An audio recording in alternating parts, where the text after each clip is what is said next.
Na última semana foi lançado o último filme do Daniel Craig como 007. E é um filme relativamente polêmico. Eu fui assistir e na sessão teve gente que se levantou antes do fim. Quer dizer, teve gente que não deixou nem o filme terminar, caiu fora. Então isso mostra muito bem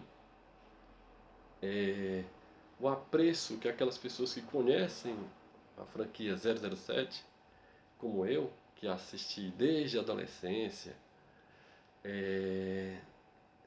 tem em relação à franquia e como ele recebeu o filme, né? Os fãs receberam o filme dessa forma, não exatamente eu, porque eu já sabia que a franquia tinha tomado novos rumos desde a época que o Daniel Craig entrou na franquia. Ela tomou novos rumos e ela foi uma franquia que foi dando certo, só que foi se transformando.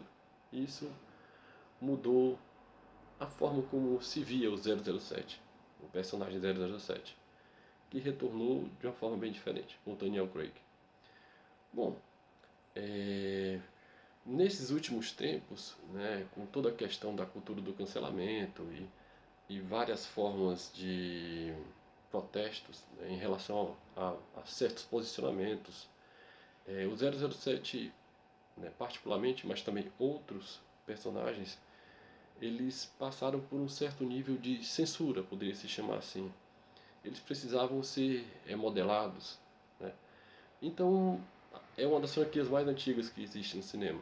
Ela existe desde os anos 60. E é muito complicado para uma pessoa que tenta ver esses filmes na atualidade, ver com os olhos de quem via como eu via quando era adolescente. Que para mim eram os melhores filmes de ação que existiam.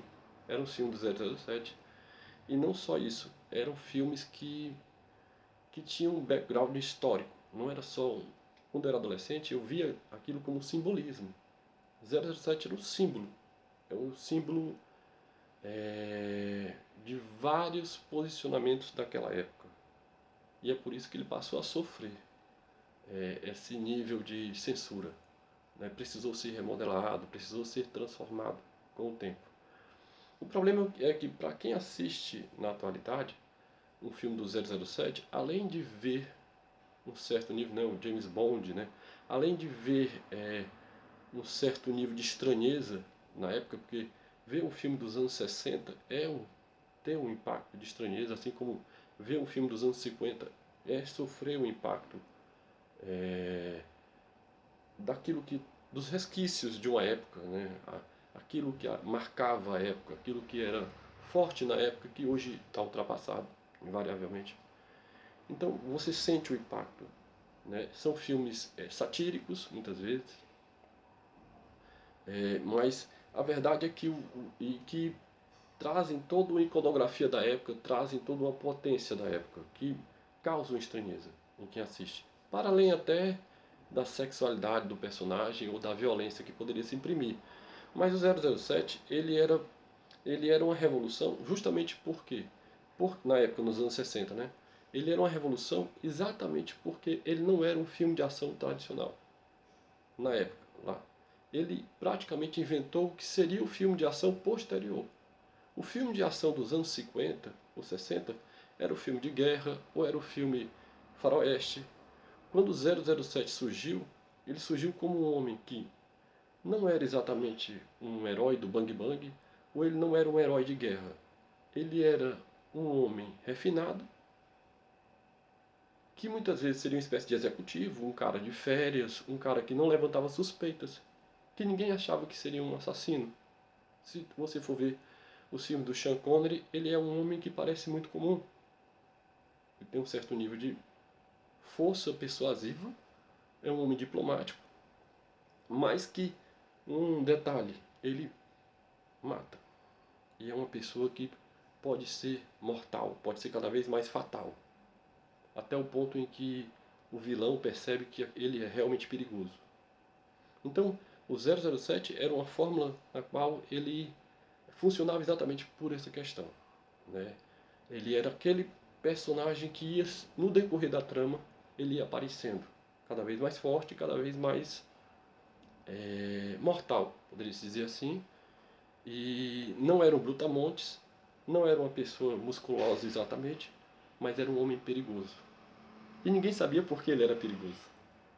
E isso era o mais interessante. Quer dizer, ele era um perigo que não era anunciado de forma direta, mas indireta.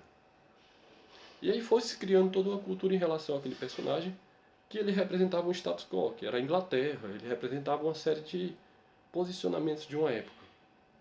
Ele era como se fosse um executivo da Inglaterra, que viajava pelo mundo e ninguém sabia exatamente como é que ele poderia representar um perigo, mas acabava se representando um perigo porque ele tinha licença para matar. Ele era quase um pirata inglês. Então era muito interessante 007. E no decorrer do tempo, ele precisou ser reformulado várias vezes, ele precisou ser transformado de várias formas para não se perder no tempo. Então a franquia meio que vai sofrer mudanças a partir de agora. E eu não sei como os fãs vão reagir. Eu não tenho esse problema. Tem que ver. Eu não acho que, por exemplo, o Daniel Craig foi o melhor 007.